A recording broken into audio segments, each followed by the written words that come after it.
don't emphasize enough about the churches. Churches are the backbone in our communities. I always tell my wife, if we can get the church that have the 5,000 or 6,000 or 9,000 members to just purchase produce from our farms, we can employ people, we can do a lot of other things. But just getting the churches all together at once is not easy, right? But it is necessary that we start churches. And through our food banks. You know, our people show up at food banks. And nobody else shows up, they're going to show up at a food bank. And that is an opportunity to put in the pamphlets in their food baskets and let them know what we're doing, what we're trying to do. Reach the people where they are.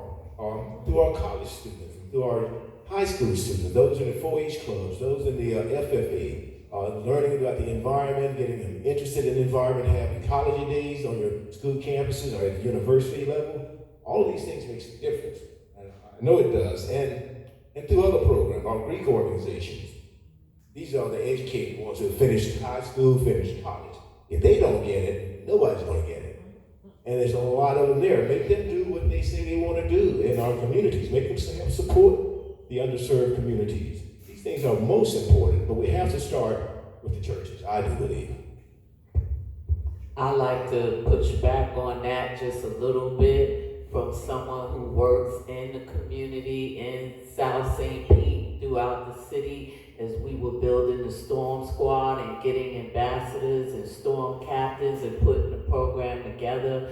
We went to churches. We asked churches if we could present about climate resilience. We had a few meetings there, but they weren't ready to accept what was happening environmentally until not even Ian, until Helene and Milton and roofs came off and people suffered damage personally. Then we received calls saying, hey, didn't you have that storm squad? Can you come to our church and talk about it? But when we went to them in the beginning to discuss it, we were turned away. So they weren't ready at that time to mentally deal with the repercussions of climate, of hurricane, of disaster. But who were ready for it was the community centers and the rec centers where these neighborhoods that we targeted in our research that will be flooding, that do flood, that has sea level rise. Those community centers keep inviting us to present the data to the community. So I would just push back a little bit on that. The churches should be more receptive, but they're actually not. And you know, I agree with what you're saying, but we must start there. As a pastor, myself, we have lots of people in our community that needs this help. And by not going after them and taking it to people who pay their tithes and offering, you have to demand more. It shouldn't take a storm for us to come together. No, you're right. Yep, But sometimes it does. And when it does, we have to be prepared. We can't give up on the churches. We cannot give up. We have to press forward. Because in Atlanta, we do a lot of work with those big churches there. You know what our Brian is doing there at the church he has with 9,000 members. We're getting ready to open a grocery store up where he has basically boycotted Target. They're looking for ways to purchase from other people. Right? So I guess, when I say the churches, you got 20,000 members at Cleflo Dollar's church, you got 9,000 members at another black church, you got 5,000 in Jacksonville. If we don't use the people that's there, we're never going to get ahead if you can't come from the churches. And you have to demand more. You can't just say they're not going to do it, or it's going to take a storm for them to come to their senses. Maybe it will. Right. But we have to. We for a long time, there's been this discussion about churches in our community and their now relevance to what's going on, right? I remember one of the last things my father told me was he sat and told me about a story where he was in North Florida and he was asked to come and speak, and he went there and he spoke, and the pastor told him, Brother Smith, we're not about political movements. We're about political movements. We're about saving souls. And my dad looked at him like, "Oh, really?" And who's so you gonna save when everybody's gone? You can't feed nobody. Can't save anybody, right? It's something. Please, Dave.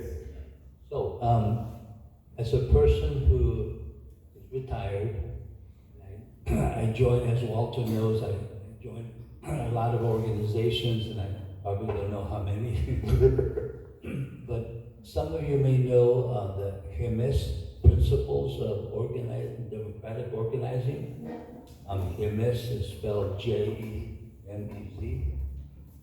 It talks about working in solidarity and mutuality with others and organizing from bottom up. I'd like to point out that developing just relationships among ourselves and the different groups and working in solidarity. I think that a piece of advice is that, we still are in silos. Probably just an old saying that we still are in silos and we feel comfortable in our silos. But let's make an effort to attend the meetings of other nonprofits. I know it's hard, and we have long days, and we like to have a moment to put our heads on a pillow, but others appreciate when we turn up at their meetings. It's a way to develop sisterhood, brotherhood.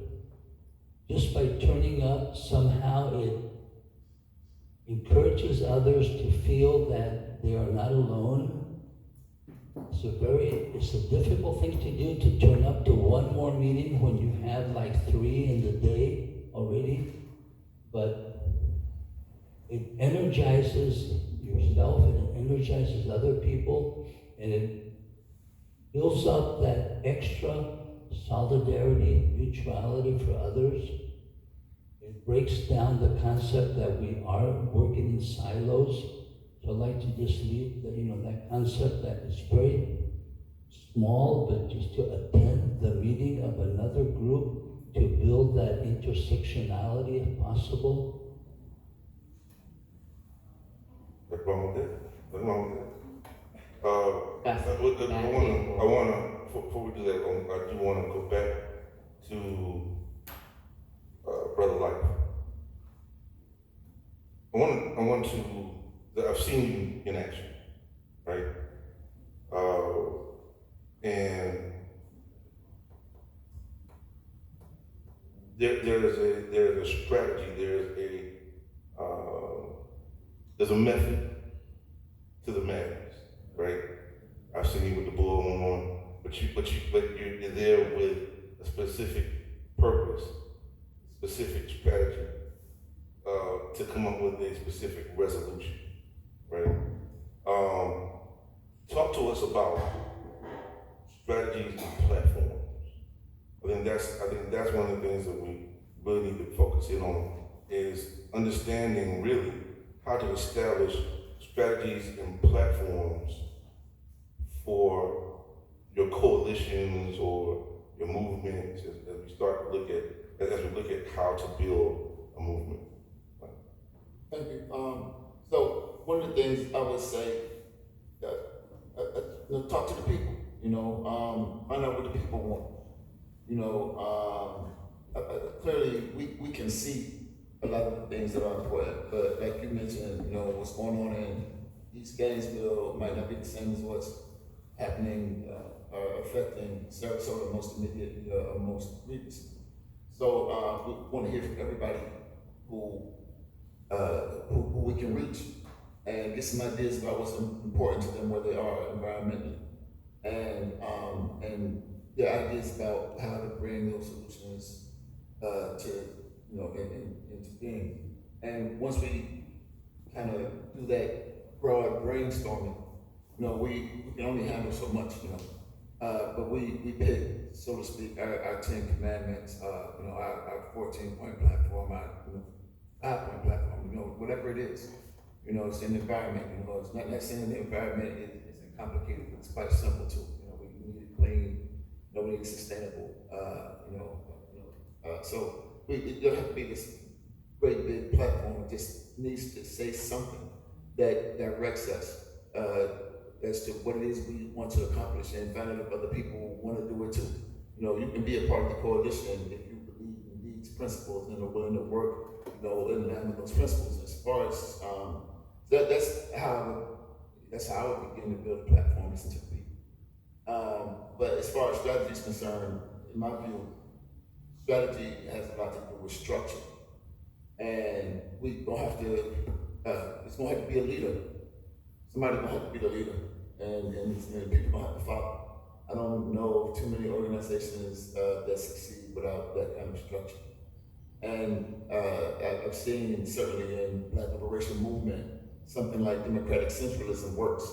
You know, the many talk to the few, and the few talk to the many as appropriate. And you know, everybody plays their roles and knows what their assignments are. And you know, if there's a disagreement with what the assignment is, we work it out. And if the group decides we go this way, then we go that way. If the group decides no, then no. But we have to have some kind of structure, and then we can decide what's the most pressing project to take on. And because we might not all agree, you know, Sarasota might say, no, this is the thing we gotta do right now. East Gainesville, I'm not picking on y'all, I've heard those names a couple of times. But, you know, East Gainesville might say, no, it's this one. And, you know, but it has to go to the leadership, and we hash it out, and we, you know, based on whatever it is, you know, some predictions, some foresight, some insight. You know, we want to do this one first, or the impact that you know, we want to do this first, and then everybody says, okay, we're going this way, and we move with that kind of structure. And I think that helps us, you know, what tasks we can take on and what strategies we can employ. That makes sense. I mean, you know, it's pretty difficult to lay out specific strategies because the world is so dynamic, and the requirements of you know, individual coalitions you know, vary as well. So, you know, trying to at least say something specific enough to paint a picture, but general enough that the picture makes sense to everybody listening. Yes, make perfect sense. We're gonna go to Dr. Trots second. No? I was just going to remind you, Walter, that you had the environmental health conference at the Victory AME Church. Yes. Yeah. And I remember they installed a, you know, air quality monitor. And when the guys were putting it in, they were asking about, you know what, this should go in on every school. And I made a comment about, you know, my experience with the school district, that I used to work with the school district quite a bit. And then I just have hesitation doing it now. And they're like, no, we could get it on every, we could do it, you know, our kids go to the schools, we could do it. And then they also said, you know, we have churches in East Tampa and everywhere, we could get these on every church. And I was like, well, you really don't need one in every church because they're so close to each other, but they were really interested in doing that. So just a counter story to really engaging in the different organizations and groups that have stake in communities. One of the things, I'll come back in a second, Doc. I think that at the core of everything that we're talking about, one of the things that we have to remember and remind ourselves of as we go through these processes of establishing a movement and mobilizing is the importance of who we are, our self-worth, right? For centuries, not just generations or 10 years, no, centuries, right? We've had to remind ourselves that we are human beings. Because ever so often, there's a pattern here that we have to face as we create these movements where where there's this effort to remind us, air quotes, remind us that we somehow are not. These are human violations, right? Human rights violations. We have a right to clean water, a right to clean air, a right to these things, and they are being violated knowingly with the excuse that this is a policy, or this is a business, the way the business is run, and this is, no, it cannot be. And so we come in opposition to the things that are impacting our communities because we are human beings, right? And as human beings, we have the right to these things. And so there's nothing, I want everybody to keep in mind that this conversation continues on tomorrow as we go into these further discussions regarding environmental law and policies tomorrow morning. And then we have an activity tomorrow dealing with groundwater impacts and beyond, right? Keep in mind that the things that we discussed today, I think the things that we discussed today have to keep in mind. And think about it and give you some homework. Think about the factoids, if you will, that we went through today. What's been discussed, right? We've talked about solutions. We've come up with solutions, ways to deal with these things, right? Some of which we really had not thought about or had not actually moved towards in some way or another, right? So now we know that we can move towards these things. We know now who we can speak to because they're in this room, right? They're in this room. We know we can go to Brother White, right? We know we can go to Eric, right? We can go to any of these brothers and sisters here and talk to them and organize with them. Brother Bolden is here.